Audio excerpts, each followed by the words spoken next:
Let's watch Darby Valentine's cannibalism video. I love Darby. She's great.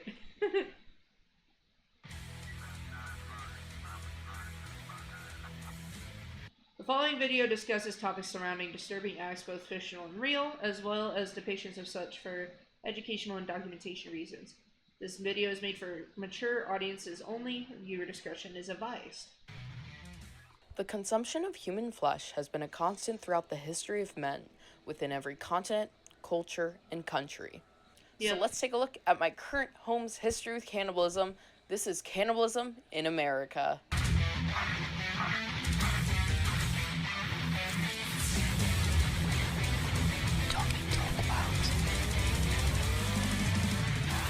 This is essentially the companion video to my deep dive into cannibalism, but if you have not seen that video, fear not, it is very self-explanatory and I'm sure you will catch on quickly.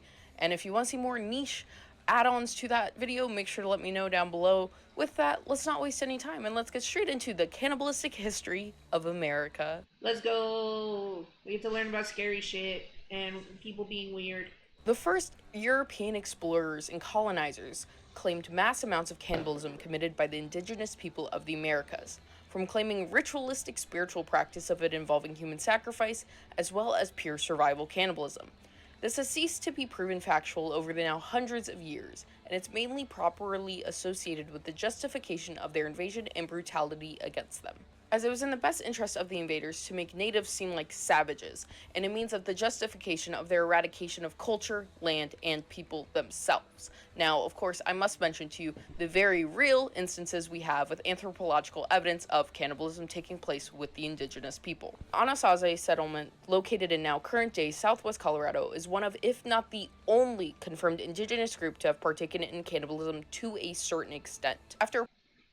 Yeah, the Anasazis, we learned a little bit about them in 5th grade history, but it is a really interesting tribe you should learn about, honestly. Anthropology is so cool. Proper excavation, ceramic cooking tools were found with residue of human tissue, as well as stone cutting tools stained with human blood.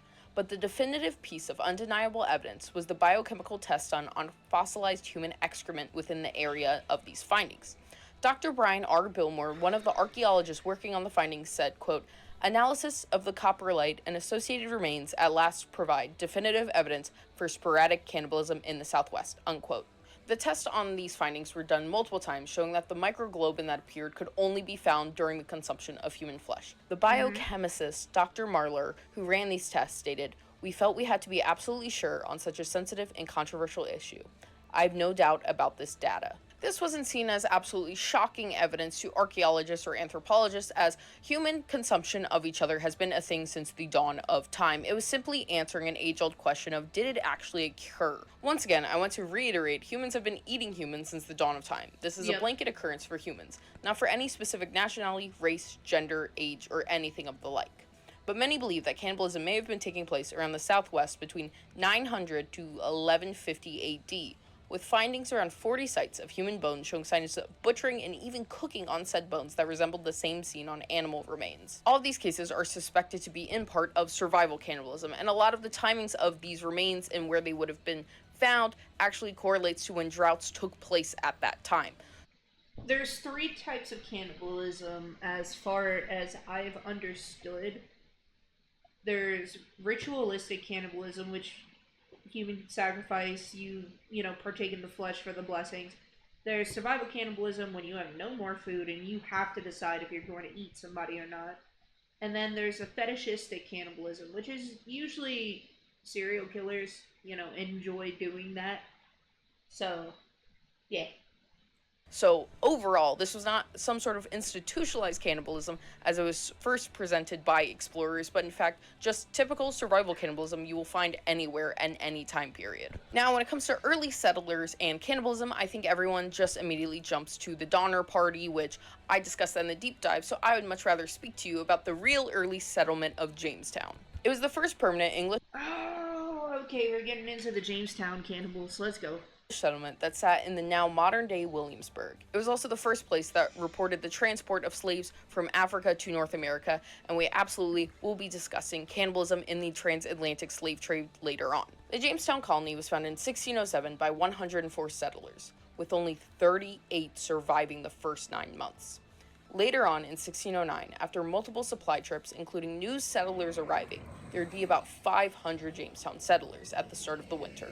But by the spring of 1610, there would only be 61 left. The time period of this is now referred to as the starving time, and the president of Jonestown at the time said, quote, "And now famine beginning, to look gasoline pale in every face, that nothing was spared to maintain life, and to do those things which seem incredible, as to dig up dead corpses out of graves, and to eat them. And some have licked up the blade, which hath fallen from their weak fellows," unquote. In 2012, archaeologists discovered an area containing butchered bones of animals and dogs, which is a recognized extreme point of famine culturally. And along in this pit, they would also find partial skull fragments and human teeth. To a 14-year-old girl they have named Jane, who showed clear signs of cannibalism onto her bones. The physical anthropologist Douglas Owsley, who's had extensive work with cannibalized bones, including victims of the American serial killer and cannibal Jeffrey Dahmer, has said, "It seems they most likely ate her brain first with how quickly it decomposes, then her tongue, cheeks, and leg muscles."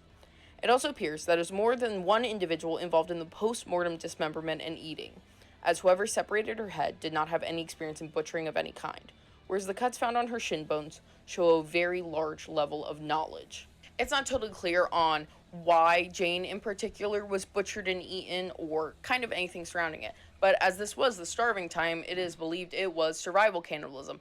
And which makes sense. Survival cannibalism is when you know things are going to be bad. And it involving multiple people kind of shows her body was used to feed multiple people in the settlement at the time. Now, this, once again, is a very rare instance of survival cannibalism taking place in early times. But soon enough in history, survival cannibalism really wouldn't be the only way people were eating people. Even at one point, people making the choice to eat people, including the various amounts of surprising cannibals in the Wild West. One of the most infamous Wild West cannibals was that of the Kentucky cannibal Boone Helm. He was described as American historian as, quote, "bad. Nothing in the world could ever have made him anything but bad. He was, by birth and breeding, low course, cruel, animal-like, and utterly depraved. And for him, no name but ruffian can fitly apply." Boone had an extensive... Damn. If anybody said that about me, I'd probably just cease to exist. You must be a terrible person. Of history of criminal mischief, disrespect, alcoholism, and violence. What began his entire spree of murder was the fact that the gold rush had came in and he wanted to go off and get money from it, partially due to his recent divorce from his wife he was drunkenly beating. One of his cousins agreed to go with him, and at the last minute back out. This made Boone so angry he went to his cousin and stabbed him to death and began his first fleeing from the law. He was captured and held accountable and put into a mental institution for some peculiar reason, and in this institution he ended up befriending a guard who eventually would let him go on walks with him, and at one point Boone convinced him to let him go on a walk in the woods where Boone would flee the scene. He escaped and continued his way to California, and during this large trek he came across multiple men, and frankly, it's unclear just how many men he ended up killing along the way, but it is definitely suspected to be upwards of at least 10 men, and most of the times when Boone killed people, he was truly doing it for the love of it. Eventually, word of him going around and murdering men on his escaped trek got around to people, so he then had to flee towards the west coast. And along his travels, he eventually picked up about 6 companions, all who were ruffians who would go and rob people and go from town to town, just frankly being criminals. And this actually would mark what was soon to be the start of his cannibalistic escapade. Boone even saying, quote, "Many's the poor devil I've killed at one time or another, and the time has been that I've been obliged to feed on some of them," unquote. Eventually, while these 7 men were on the run, they came into contact with Native Americans and got into a fight or scuffle with them, leaving them with very little provisions, to the point the men were forced to eat their own horses. Ultimately, it came down to only 2 of them living, Boone and a man named Burton. On the record, it is said that Burton was no longer able to continue the journey, and Boone left him at an empty cabin to continue on. Eventually, Boone himself was forced to double back after he realized he couldn't continue on without any food. He then found Burton within the shed with a self-inflicted wound. So Boone cut off his legs, ate one of them at the cabin, and wrapped the other one up in a spare clothing to take with him. He continued on his trek and, of course, murdering men senselessly along the way, including him having to flee from California once again for murdering a rancher he befriended. Once again, Boone just killed men to kill men. He fled to Oregon, where Man said, I'm in it for the love of the game. he robbed and murdered someone in 1862, and he was finally held accountable after being arrested for gunning a man down in a saloon. That was until Boone's brother showed up and paid them off. And of course, Boone would not stop killing, and this led him in Texas getting involved with a gang of men, once again, just murdering and robbing people. It was finally there that he was apprehended. He was ultimately sentenced to death, which after hearing this, he simply said, I've looked at death in all forms, and I am not afraid to die. Boone Helm, outside of being the Kentucky Cannibal, was one of the earliest serial killers on record, and particularly someone who just killed for the hell of it. But there is another man that I would say is arguably the most famous cannibal in the Wild West. I guess if you're insane and you know cannibals in the Wild West, and that would be Alfred Damn. Packer, who's known as the Colorado Cannibal, which I would like to take 1 second to say.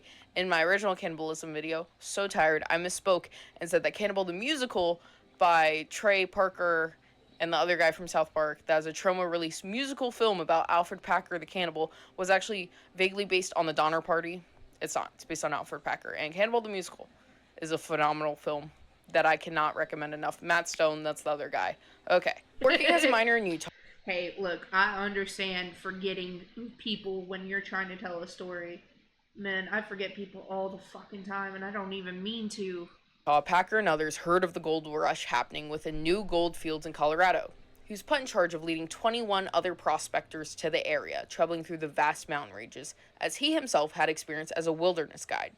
The men set out in November of 1873, and just 5 months later, every man would be dead but Alfred Packer. Damn. Around late January, the man ran across the campsite of native Chief Ouray, who had offered the men to stay with him through the rest of the harsh winter, as he could clearly tell the men were already struggling. 15 of the men took him up on his very generous offer, while 6 declined, saying they can't wait till spring. The men were George Noon, Israel Swan, James Humphrey, Frank Miller, Shannon Bell, and Alfred Packer. They set off on their trek to reach the gold rush, and it would only be 66 days later that only Alfred Packer would emerge from the woods in Los Pinos. When questioned on what happened to the other men, he feigned ignorance, saying he was abandoned by them, forced to survive on scraps along the way, even eating his own shoes. But things quickly seemed odd once Packer had all of the other men's money and one of their knives, another one's rifle, and he was quickly seen at the saloon almost every night, drinking and gambling, obviously having a large surplus of money that typically isn't what happened when you do a trek like this. Soon enough, the head of Los Pinos Indian Agency got Packer to agree to head back and search for the other men. During this, he started grilling him on the money and the fact that he believed that the other men were dead. Alfred finally broke down and said, "It would not be the first time that people have been obliged to eat each other when they were hungry." He started with the story that one man died at first and they all agreed to eat him. And this continued until there were only 3 of them left, in which Bell killed Noon and then tried to kill Packer, but he was able to kill Bell protecting himself. After this confession, he was jailed, but somehow he escaped.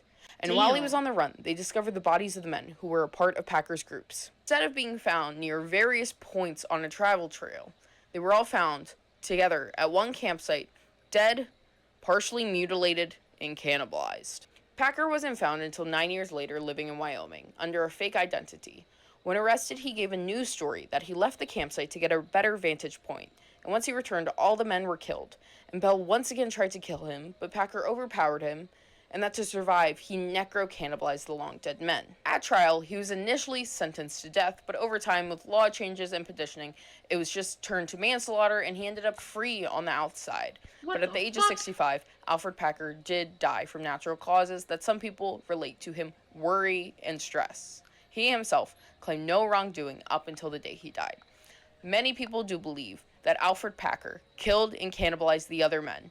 For survival or for enjoyment, no one will ever know. To this day, it's heavily questioned about what happened to these 6 men in the woods. And at the end of the day, there is only one thing that is for sure. Alfred Packer ate his travel companions out of desperation or a possibly more horrifying choice. I saw a lot of people disappointed that I did not include cannibalism involving the slave trade and slavery in America as a whole, and I just wanted to make sure I had a more appropriate amount of time to discuss it with you, so this is that. Okay. A Portuguese slave ship named the Aragante, containing at least 330 enslaved Africans from the coast of Upper New Guinea, was seized off the coast of Cuba in 1837, right before they were to be sold off to Cuban plantations as labor slaves. The boat was seized by the British Royal Navy as part of the at-time British anti-slavery patrols they introduced after their ban on the transatlantic slave trade in 1807. Once arriving in Montego Bay, where Britain had a very large outpost at, which you cannot ignore the irony in them seizing slave ships, but their large outpost is in Jamaica. Within this ship and the slavers on it were investigated for alleged atrocities committed on the ship against the enslaved. This involved the deplorable conditions of the ship, of inhumane quarters where people were forced and shackled to the boat, and even stacked in rows upon rows with each other on their backs, in starvation, That's so disgusting. and under physical torture and general disease. The idea of slavery as a whole is so gross to me, but just the conditions have always made it worse. And filth.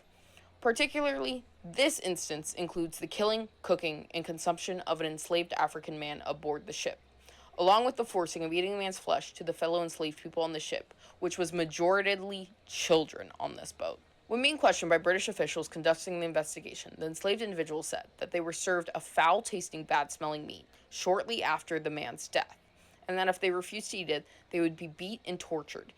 Even on record that some were beat to death for refusing to eat the flesh of someone who was literally in the same boat as them, served to them by their kidnappers and abusers. This instance was reported excessively by the slaves when questioned by British officials, and even separating people, and once again, it was mostly children, separating them and being told the exact same story, beat for beat, about what happened on this ship, solidifying that is exactly what happened on the ship. But unfortunately, at this time, the sayings of an enslaved person meant nothing if there's not a European or Anglo person to support what they were saying. So quite literally, all of these people said to them, this is what happened, and they probably did believe them, and they were like, oh, well, nothing to do about that. So with that, nothing was ever done, and no one was ever held accountable. The ship itself was destroyed in 1840, ultimately erasing its crime and clearing the hands of those who had committed crimes against man. Just as this act has been almost entirely erased from history, it is so hard to actually pull up the stuff surrounding this, and it has taken quite a few resources to be able to. Accountability. I don't blame you. You go into very big depths when you talk about these things, Darby. I couldn't do it. Let's just be real. I would be so burnt out trying to get all of those resources. I did it for the Mr. Beast video. I don't think I'll do it again. Accountability never held for the destruction of multiple lives, something that is and always will be the takeaway around human slavery. And I do want to clear something up, as it was commented 2 separate times on the original cannibalism video and got like a lot of likes, is a very large piece of misinformation. There never on record, on historical record, were ever cookbooks on how to cook and cannibalize slaves. I believe this giant piece of misinformation comes from people just taking the title of a 2014 historical study book called The Delectable, which is an absolutely phenomenal book I cannot recommend enough, that focuses on the homoeroticism within slave trade, and as well it does focus on cannibal instances that took place allegorically and physically within slavery, but there has never been and never was a cookbook published, crafted, or created around the cooking and consumption of slaves. That's good to know. Connection of allegoricals within slavery and cannibalism has been one since very, very early on.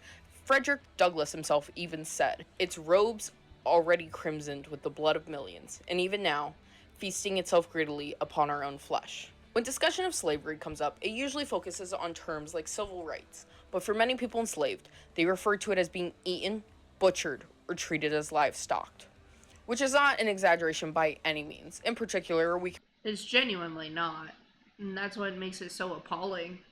To reference the execution and desecration of Nat Turner, an enslaved preacher and carpenter who led a 4-day rebellion in Virginia in 1831 that led to the killing of an estimated 200 enslaved and free people, including Nat himself. But his execution would be far from the worst thing done to him. Many historians believe that his body, post-mortem, was dissected and turned into various items, including purses, medical salves, and even food for consumption. John W. Cromwell said on the matter, his body was given over to the surgeons for dissection. He was skinned to supply such souvenirs as purses, his flesh made into grease, and his bones divided as trophies to be handed down as heirlooms. It is said that there still lives a Virginian who has a piece of his skin which was tanned, that another Virginian possesses one of his ears, and that the skull graces the collection of a physician in the city of Norfolk. Cannibalism doesn't have to be the physicality of eating another man's flesh when it comes to consuming someone completely whole, spiritually, emotionally, and metaphorically. The slave trade ate people. It ate their humanity, their freedom, their everything. I don't think there is a better allegorical sentiment than consumption. Slave traders took and ate everything whole. And even fueling this was the fact that many slavers were referred to as labor training as seasoning for the slaves, and the fact that their death could correlate to the end of their life productivity. This is not unsimilar to how stock farmers treat their cattle. And even on top of this, the genuine butcherment of these people's bodies, such as a Kentucky plantation owner dismembering a slave limb by limb while forcing other slaves to watch this happen, presumably as some type of scare tactic or warning. One even It's so gross, and what makes it worse is that modern torture uses these methods to this day. saying, having cast the feet into the fire, he lectured at some length. He then proceeded to cut off his limbs below the knees. The sufferer besought him to begin with his head. It was in vain. The master went on thus until trunk, arms, and head were all in the fire. This is not like the unhumane, brutalistic torture that was taking place with Madame Lalaurie in her mansion in New Orleans. American has nothing but a systematic, documented, bloody, disgusting history of the ritualistic torture of enslaved people within America.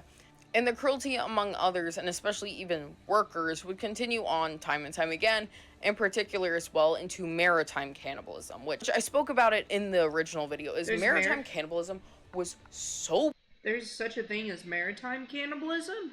prevalent, arguably one of the most prevalent time periods for us to have cannibalism taking place, which when I tell you it was so prevalent, of course this was all under survival cannibalism, but it became almost a matter of fact that you would be in such a bad spot you would end up eating someone, that certain boats would take people on under the guise of if things went bad, they were the food source. This, of course, ended up causing a bunch of laws surrounding cannibalism and at sea, like so many. And in particular, there's one boat that helped fuel the laws being put in place, as well as inspiring the tale of Moby Dick, and that is about the ship Essex. It set sail on August of 1819, with 21 men on board, led by a first-time captain. It was to be a 3-year trip, but they encountered issues just 2 days in, when an intense squall hit, knocking the boat temporarily on the side, partially damaging the Essex and resulting in the loss of 2 of its whaleboats. The captain himself initially wanted to turn back around, but he was convinced by the first mate to continue on, a choice that would prove absolutely fatal. It wouldn't be until 2 months in they finally saw their first whale. By September of 1820, almost a year in, the men had been fairly successful, catching over 10 whales and stopping at the Galapagos Isles, collecting about 200 tortoises, which I believe it is a matter of fact that the men from the ship Essex are part of the reason of the extinction of the Galapagos tortoise, because of how much they took. And on top of that, the fact that at one of the small isles off to it, the Hood Island, I believe, that one of the men started a fire that got so out of control, all the men had to flee the island, and I think they, did so much irreparable damage to the island and the wildlife, they are part of the reason the Galapagos tortoise do not exist. The following month, while repairs were being made to the ship, a male sperm whale believed to be 85 feet long, which a typical one is 65 feet long, slammed into the ship for seemingly no reason, destroying the Essex and leaving only 3 whaling ships. That was all that was left for the men. The captain himself advised that they should head to Society Islands, which were about 1,200 miles away from where they were, which ironically, 2 of the men refused under the guise of fear of cannibals at the island, which, once again, I discussed this in the first video, but here's a little refresher. The word cannibal actually, like other words, doesn't have a Greek or Latin rootage to it. It actually comes geologically from the Isles of Caribs, the Carib Islands, where explorers said tales that there were these horrible, savage cannibals on these islands, and you should not go over there because they will eat you. Now, this actually, systematically, is proven to not be true. There were not actually cannibalisms or cannibals taking place over there, but because it was the Caribs, it was Caribal, and over time it became Cannibal. And Ooh, okay. this rumor was completely false, but so prevalent that these men were too fearful to go to isles near them for their own safety, which ironically would in turn lead to the cannibalism between each other. The two men insisted on Peru or Chile, which was an entire 4,000 miles away and a beyond treacherous path to take. Soon enough, they ran out of food and resources, and on January 10th, 1821, the first man died on one of the boats. He was put to burial at sea, and then 10 days later, the second man would die. It wasn't until 3 weeks later that the men would make the ultimate choice of eating the now third man to die.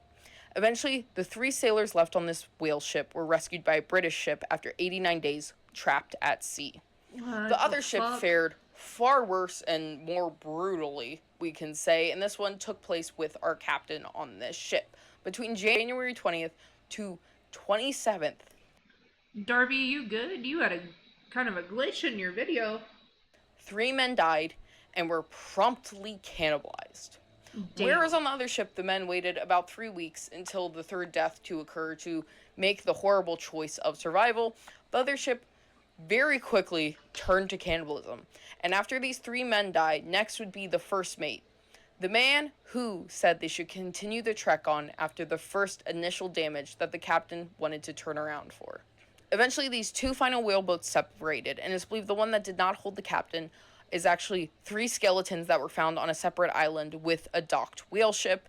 It was never able to be fully confirmed, but it is pretty genuinely believed that those men are those skeletons. With the last men facing death by starvation, they decided to draw straws on who would be killed for food.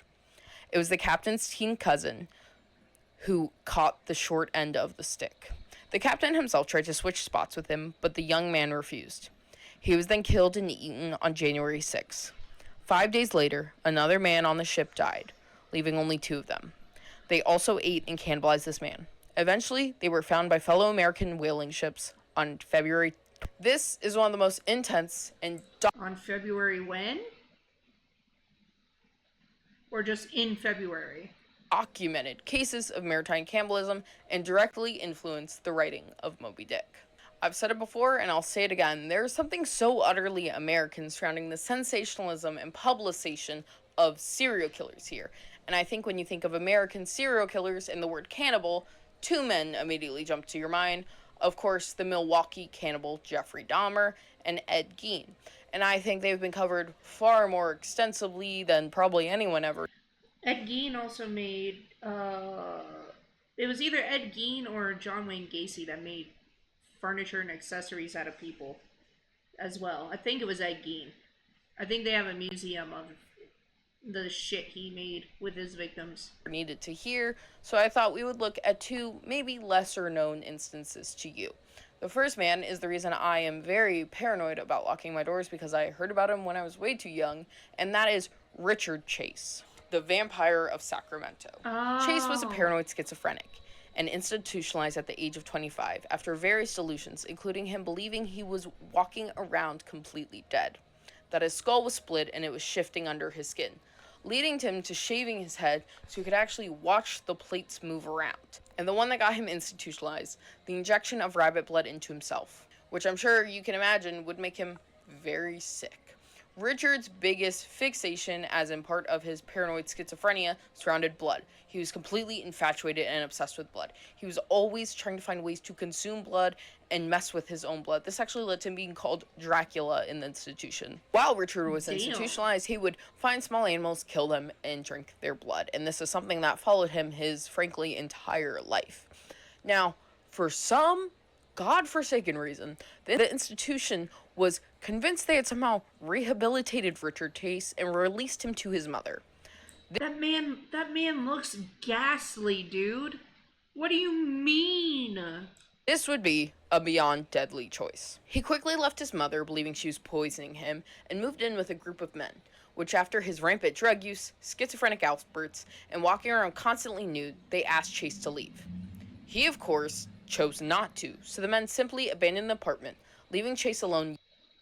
Hi, Berkey. Yes, you can ask me a question. What's up? What's up?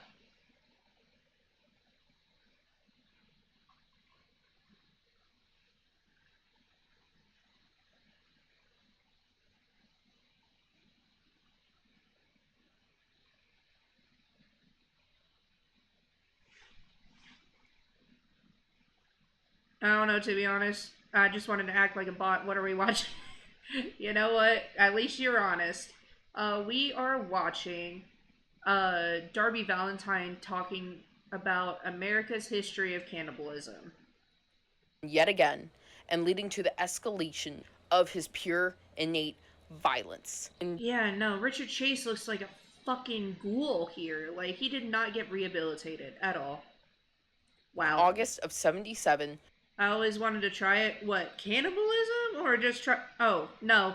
Acting like a bot. Well, you did a good job. I literally had your profile up in case I had to remove you.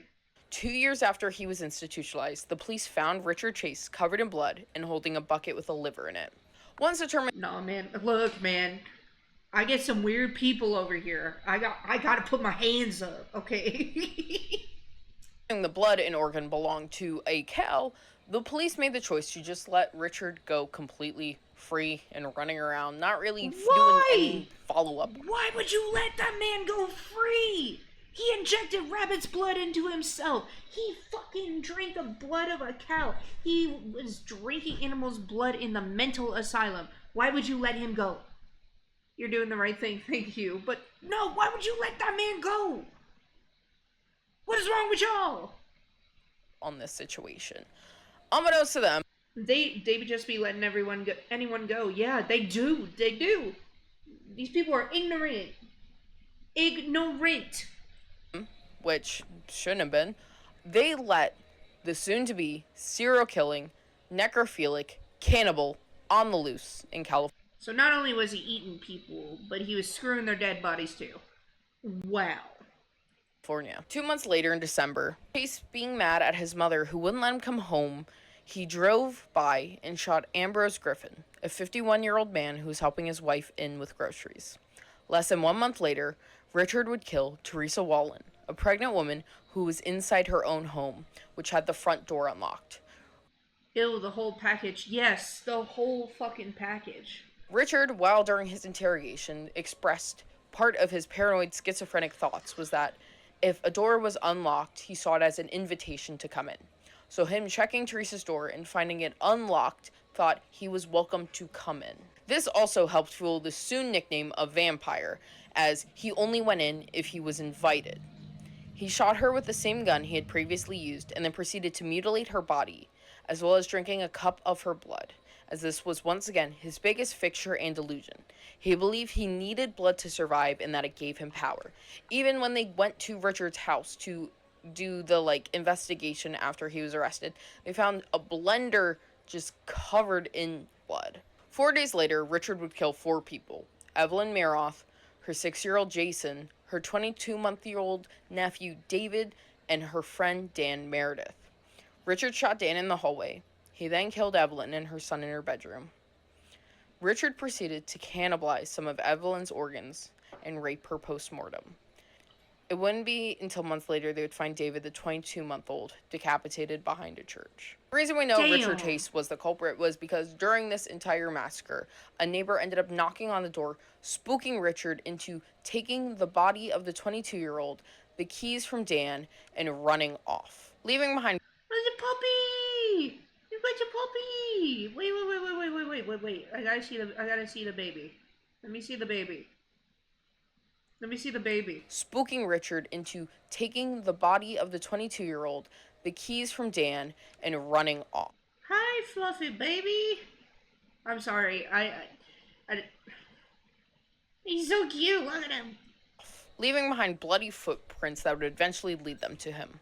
When the police searched Richard Chase's house, they once again found blood everywhere, over his cutlery and kitchen tools, as well as human brains within his fridge. Richard was That's ultimately sentenced to gross. death by gas, but stored away his anti-anxiety pills while incarcerated and took a lethal dose, ending his own life.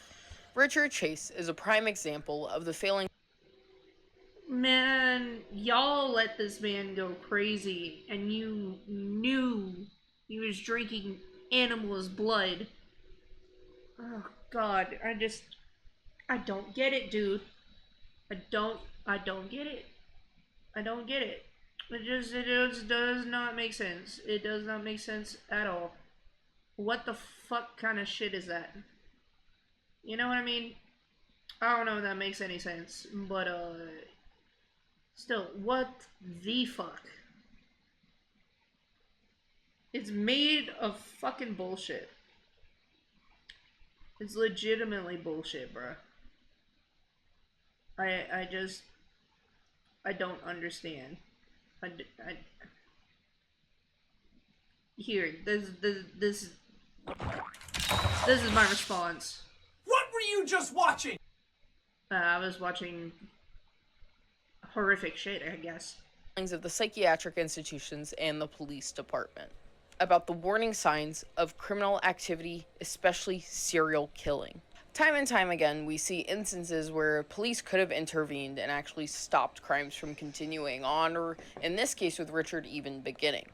This also took place within Gary Heidniks, who was a bishop in Philadelphia, when in 1986, in just a span of 3 months, he kidnapped, raped, and tortured 6 women, keeping them prisoner in his basement. Why were they all black women? Like, it's bad regardless. It's disgusting, but was he racially motivated, bro? Like, what? All of his victims were black women, which his lawyer said his thought process was that he was trying to enslave 10 black girls to have a baby with all of them, and he was going to create a perfect race. Every victim was attacked the same way. Before leaving, they were beat, choked, It kind of seems like it was. Hiya, Colty. chained up, and thrown into the boarded up. No, it was. He apparently was planning to enslave these girls, so. And he was doing it for neo-Nazi purposes, it sounds like. Like, mixed supremacy, I guess you could call it. What the fuck? Bro, what? I mean, I'm trying to analyze it. I'm trying to analyze it and understand. What the fuck is this? Basement, only taken out to be raped and tortured. These women were forced to live in a constant state of attacking and torment, even Gary sticking screwdrivers in their ears just for his own fun. Eventually, he had the first woman he ever captured begin to torture the others, even electrocuting them in a pit of water, which this went as far as killing one of them, Deborah Dudley, by electrocution, and this would not be the only death by torture in this home. Sandra Lindsay, a woman with developmental delays that Gary had captured into the home, was put onto punishment, which included her being starved and beat. Ultimately, It's good to see you, Colty. It's been a minute. when Gary decided she was free of punishment and went to give her food, Sandra had already passed away from the starvation and abuse. According to Gary, he then dismembered her, cooked her body parts in the oven and stove, which created such a smell, the neighbors contacted the police, who went to talk to Gary about the smell and simply wrote it off as that he burnt a roast. Satisfied with the answer, they simply left.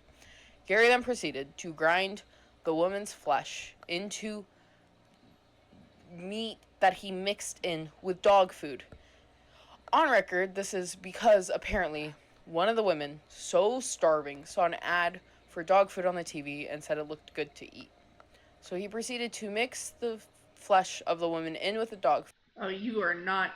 I can see that you are distressed, Darby. Oh my god. I don't blame you. food and forcibly feed it to the other women he held captive, who were held captive with Sandra. Gary was taken down by the first woman he took captive. She was eventually able to gain privileges by obeying him and helping torture the others. While on a trip to a gas station, she convinced Gary to take her on. She ran to a payphone to call 911, where he was promptly arrested, and on June 6th of 1999, Gary received a lethal injection and became the last person to be executed in the state of Pennsylvania. Gary has been said to be part of the inspiration behind the character of Buffalo Bill in Silence of the Lambs, particularly surrounding the capture and torment of these. Yeah, it has. I saw you were on and was intrigued by what you're streaming. We were playing Project Ascension, and then I wanted to switch to Monster Hunter Wilds and see the new updates, but I'm not gonna lie, every time I open it and compile shaders, it takes forever. So I decided, let's hang out and watch some Darby Valentine before I have to pack up my computer and move to my new house. Because I'm moving tomorrow. I might do a house tour stream. Just the inside, not the outside. You're not going to see where I live or anything like that. I'm just gonna like show off the interior after everything's been unpacked and stuff. Because, you know, I find it like a cool vibe. Hell, we might cook something. You know, I got big plans in the works. Women. And cannibalism is woven into the entire fabric of American history, whether they like it or not. Now, what is the future of cannibalism, you may say? Well, that simply comes down to ethics. The obvious consensus is that cannibalism is bad or taboo. But when it comes to passive cannibalism, as in not killing someone to eat, such as consensual or necro-cannibalism. Oh, congratulations. That makes sense. People are weird, but I can't wait. Oh, that's awesome. Thank you. Oh yeah, passive cannibalism is a thing where, like, people consent to a portion of their body parts being eaten. That's been proven to be, like, a thing that people do. It is hard to explain past societal norms why it's bad. Hang in there with me. I'm not advocating for cannibalism. I just want to have a fun little ethics and morale talk with you. In 2004, Jeremy Wisniewski wrote the public affairs article titled In Defense of Cannibalism. It is beyond intriguing and beyond well written, and I will be referencing quite a bit of arguments he makes within this, which after many of these and proper analysis, he comes to a conclusion that the general opposition against consuming human flesh can really only be based on sentimental, not on moral reasons. Counteract this article, I will be referencing the 2013 paper by Matthew Liu called Explaining the Wrongness of Cannibalism, because if you're not reading and discussing and analyzing and looking at both sides of anything, you're never really looking at anything properly. When it comes that is fair. to utilitarianism, ethic compass, objectively, you cannot perceive passive cannibalism as bad. And even when you contribute this act, it could possibly bring joy to the living, it could almost push it into the positive act section. But this is all surrounded on the basis that no living person is wronged of the action of eating the corpse of an individual, which immediately almost makes this impossible. The desecration, or in this case, ingestion of a deceased individual, affects loved ones greatly. Acts to people post-mortem is something that will absolutely affect their family members, their friends, and anyone who truly cared about them. This is also what comes into the conversation surrounding the ethics and morality of necrophilia, of some people think a body's just a body, when in reality we have such sentimental ties historically to the bodies of individuals, and this transcends humans. Even not just the bodies of the dead, but the lives they once had, you know? I definitely understand where that point's coming from. It's not just the fact that they're gone, but it was the life they lived prior that makes such a sentimental connection. Animals have sentiment for corpses of their family members that it is going to affect someone whether you want to act like it is or is not. This was someone who they loved, cared for, and grieved. And this plays into virtue ethics, which puts the importance of one's characters around their moral philosophy about what it means to be a good person. Not to just follow rules based on the consequences of their actions. It is about making what is the actual good choice no matter what happens. There is a reason cannibalism is held as negative societally. That is there's absolutely a reason. It is something that you genuinely do not need to partake in. We are not talking survival cannibalism right now, people. Okay, we'll touch on that in a second. But we're talking about just casual cannibalism. Like, you do not need to eat somebody unless you have no food and you are stranded from any signs of life. Like, if that's your only option, yeah, there could be an argument for it. But just being like, oh, hey, I really want to eat somebody. No. No, sweetheart. No, you don't. It literally does nothing for you. It is purely something that would be out of pleasure. Humans provide, frankly, garbage nourishment, and we've proven it is not good for humans to eat each other. And on the basis of virtue ethics, the human corpse still deserves respect as they receive during life. And of course, we must discuss consensual cannibalism, which, when looking at the consequentialism viewpoint, which simply focuses on the outcomes or consequences of the actions, is the judgment basis for them. If two people choose to eat a piece of each other, causing no permanent or bodily harm, and both parties are happy and satisfied with the outcome, then it is inherently a positive act. With the advancements within lab-grown meat production, the topic of creating lab-grown human meat enters far more new and confusing views. The sample donor consents to the meat being grown, being consumed by other humans. Is it still so-called off-limits? And this also follows the judgment on what meat is off-limits. Let's say those who eat lamb but not cow, or sheep but not pig, or even the consumption of domestic animals as a whole, on the thought process of there shouldn't be a hierarchy within animals. Humans inherently create hierarchy, and I think meat consumption is the most immediate and complex one. As a vegetarian myself, it is one of my most favorite conversations to have people. It never come from a source of judgment. It is genuinely from a source of intrigue, because I believe you will never find two people who have the same views on what meat is okay for consumption and what meat is not okay for consumption, especially when you start discussing exotic meats. So that then plays into the exotic meat that is the long pig, the human. So if you would consume lab-grown beef, where that cow didn't consent to being used as a sample, would you be okay with the consumption of human lab-grown meat where the donor explicitly consents to the consumption? Please let me know down below for my own sick fascination. I am beyond intrigued by the concept of if human meat was lab-grown and it was presented to you, and the donor explicitly says, I'm okay with this. Frankly, I want people to eat my own meat. Would you eat it? Oh, that's such a tough question. That's such a tough question. I feel like I want to say no. I want to say no, but that's such a controversial and thought-provoking question. I don't have an answer.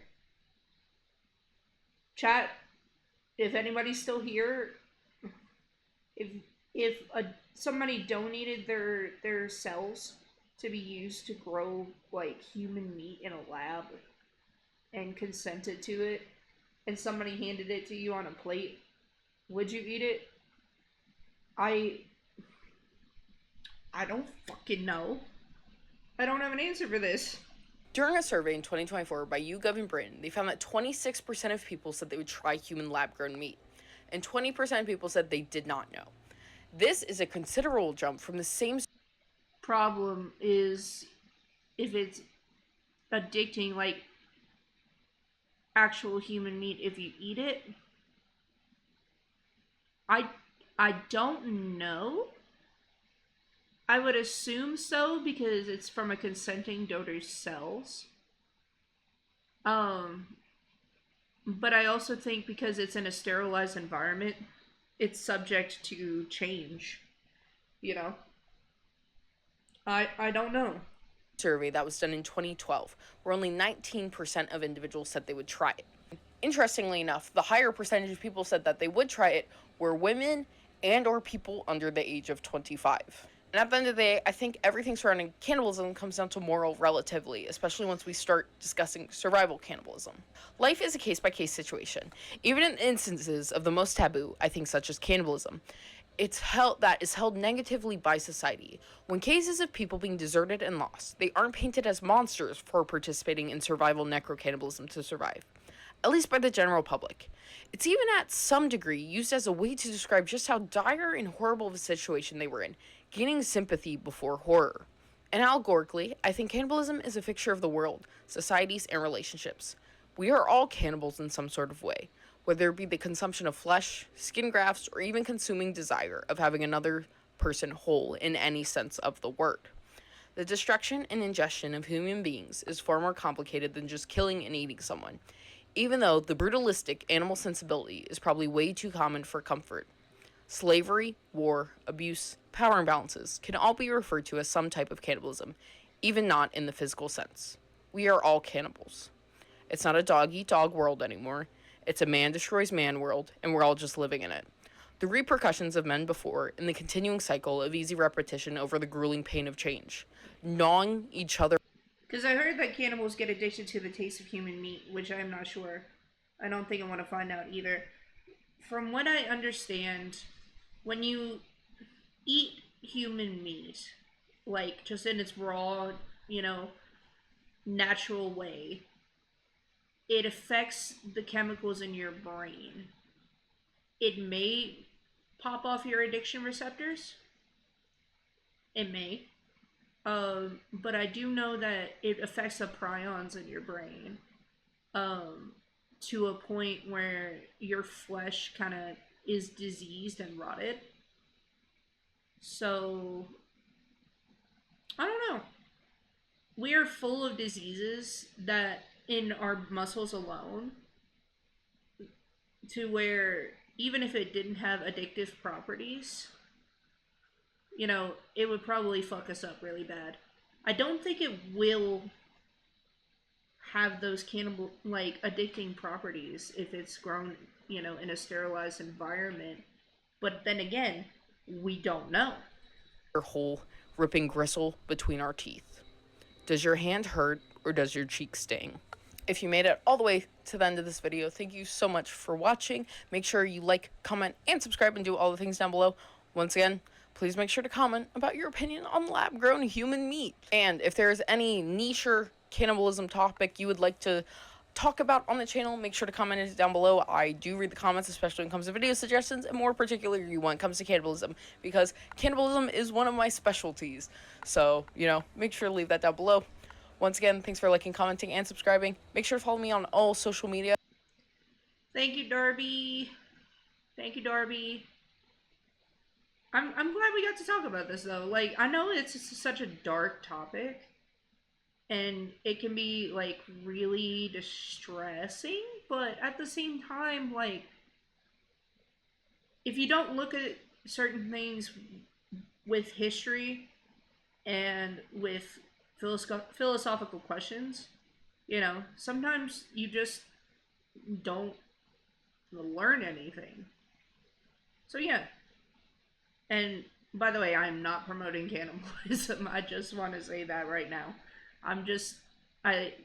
Darby always posts very philosophical points and comes with receipts. So I'm always down to learn something, even if it's something as disturbing as cannibalism. So, yay.